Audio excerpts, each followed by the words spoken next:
Semua poros berpikirnya Pak Hatta itu ada di sini. Kedaulatan rakyat.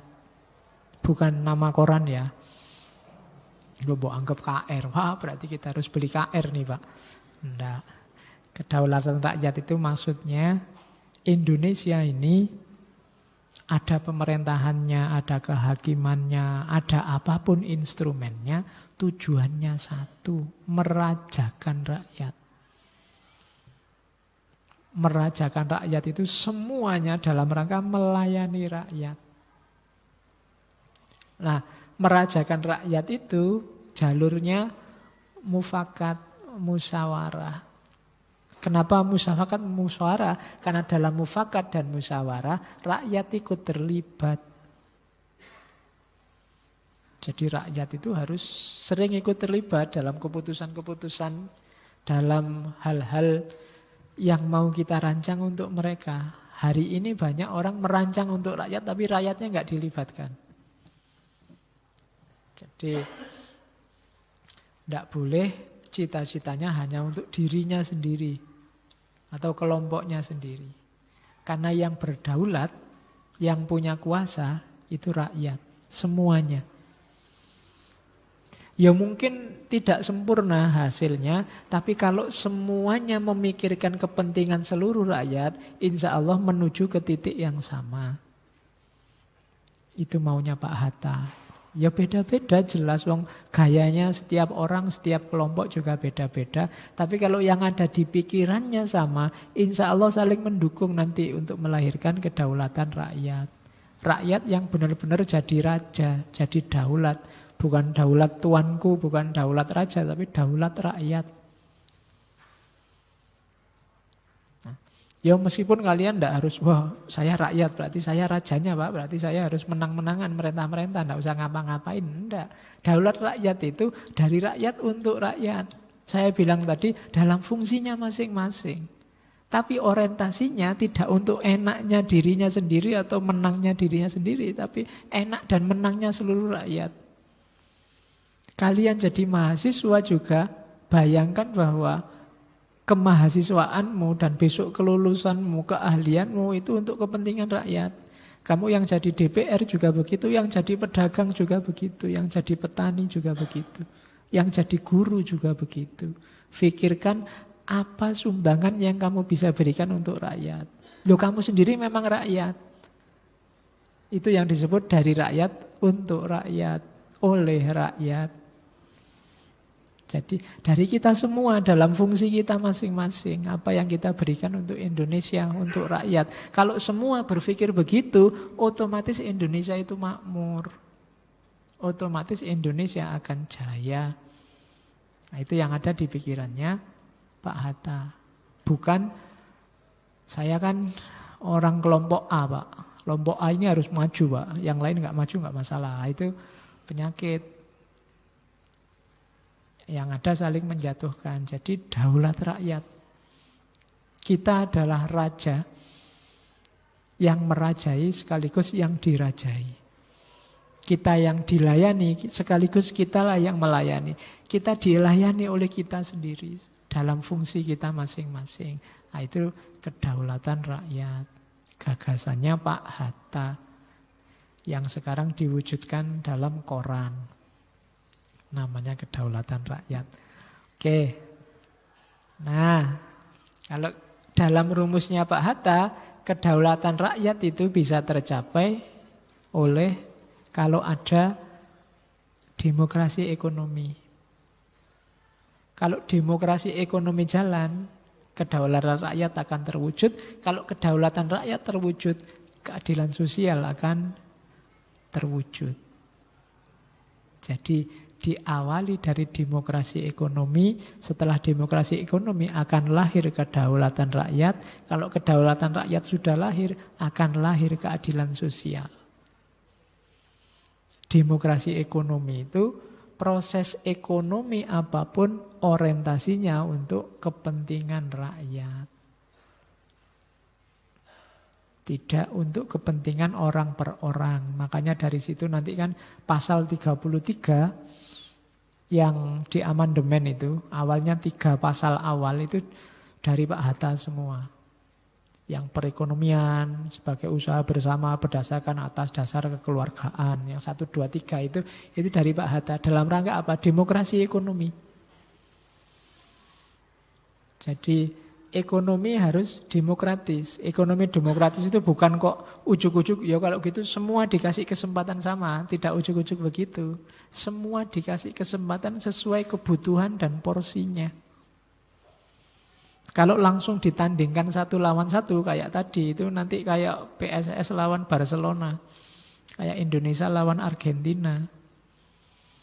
Hasilnya kan rusuh mesti, kalah terus tawuran.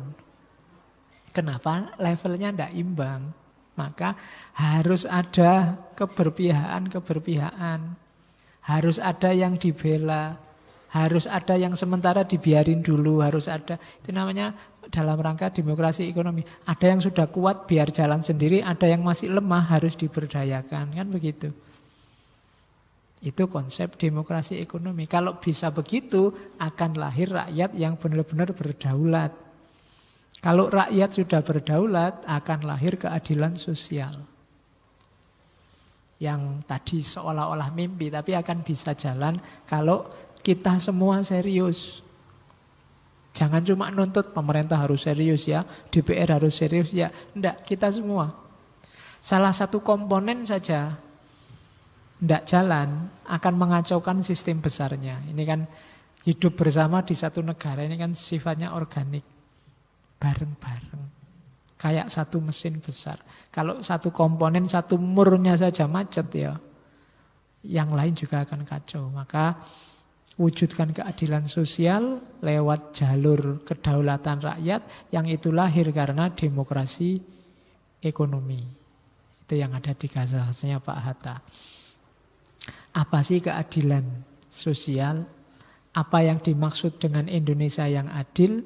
Indonesia yang adil maksudnya tak lain daripada memberikan perasaan kepada seluruh rakyat bahwa ia dalam segala penghidupannya diperlakukan secara adil dengan tidak dibeda-bedakan sebagai warga negara. Itu akan berlaku apabila pemerintahan negara dari atas sampai bawah berdasarkan kedaulatan rakyat. Nah, ini jadi kalimatnya Bung Hatta jelas bahwa untuk mencapai keadilan sosial butuh kedaulatan rakyat, untuk mencapai kedaulatan rakyat butuh demokrasi ekonomi. Untuk bisa mewujudkan demokrasi ekonomi harus ada komitmen kebangsaan. Yang paling awal tadi, rasa bahwa kita sesama saudara. Komitmen kebangsaan ini ditopang oleh 3 pilarnya tadi. Sosialisme, kesetaraan kemanusiaan, ketuhanan, keadilan dan kebenaran, serta kolektivitas. Dengan kerangka ini Indonesia akan jaya.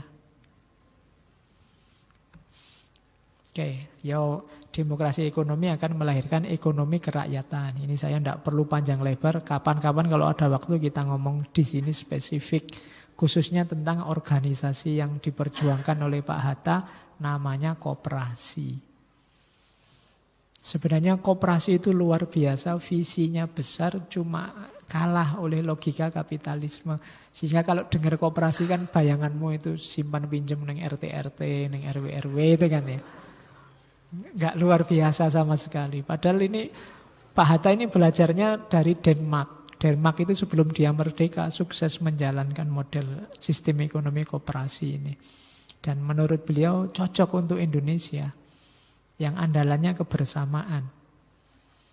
Cuma ya karena salah kelola, persepsi yang muncul di kepala kita itu, bayangannya itu ya cuma koperasi yang tempatnya orang utang, simpen pinjam, terus dibawa lari sama yang bawa itu, jadi waktunya dapat nggak dapat, misalnya kan bayanganmu ngono.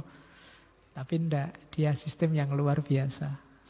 Salah satu bentuk demokrasi ekonomi yang menuju kedaulatan rakyat itu model yang namanya koperasi. Dia yang bisa menandingi feudalisme, penjajahan, dan sekaligus arus besar kapitalisme. Kalau kita kuat. Saya melihat ada beberapa aliran mungkin dalam Islam yang Menggarap juga ranah ekonomi untuk kelompok mereka sendiri. Itu salah satu contoh dan sukses kan. Cuma maunya Bung Hatta ya enggak skala kecil, skala-skala besar. Untuk Indonesia. Cuma kapan-kapan kita belajar seperti apa maunya Bung Karno. Mungkin kapan-kapan kita ada sesi tentang ekonomi. Oke, koperasi sendinya dua, solidaritas dan individualitas. Sedikit saya jelaskan, kalau solidaritas jelas, karena koperasi itu kebersamaan, individualitas itu orang tetap harus punya identitas, punya harga diri, baru dia bisa kerjasama. Jangan korbankan identitasmu, individualitasmu. Kayak pluralitas itu ada ketika ada singularitas. Ada aku, ada kamu, ada dia. Terus kita kerja bareng-bareng. Bukan aku, kamu, dianya dicuekin aja. Yang penting cita-citanya enggak. Individu. Terus kita kerja bersama secara solider. Jadi kamu enggak harus membuang individualitasmu. Kalau ada individu yang harga dirinya jatuh, nilai dirinya hilang, eksistensinya enggak dianggap, yang terjadi bukan kebersamaan, tapi penjajahan. Maka tetap harus ada individualitas.